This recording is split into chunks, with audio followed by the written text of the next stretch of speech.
بسم اللہ الرحمن الرحیم۔ ایک صاحب نے سوال کیا کیا پٹھان قوم اپنے نام کے ساتھ شاہ کا لفظ لکھوا سکتے ہیں؟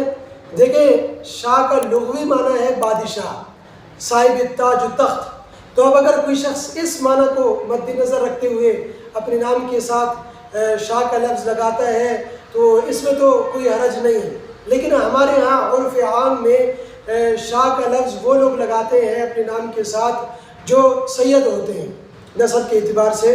تو اگر کوئی شخص سید نہیں ہے، سادات میں سے نہیں ہے، لیکن اس کے باوجود اپنے نام کے ساتھ ہی شاہ کا لفظ لگاتا ہے اپنے آپ کو سید ظاہر کرنے کے لیے، سادات میں سے ظاہر کرنے کے لیے، تو یہ تو جائز نہیں ہے۔ اور چونکہ علماء فرماتے ہیں چونکہ عرف عام میں شاہ کا استعمال سادات کے لیے عام ہے، تو اس لیے اب غیر سید کے لیے بھی یہ بہتر نہیں ہے، اگرچہ وہ لغوی اعتبار سے اپنے نام کے ساتھ یہ شاہ کا لفظ لگائے، لیکن پھر بھی اس کے لیے بہتر نہیں ہے کہ یہ شاہ کا لفظ استعمال کرے۔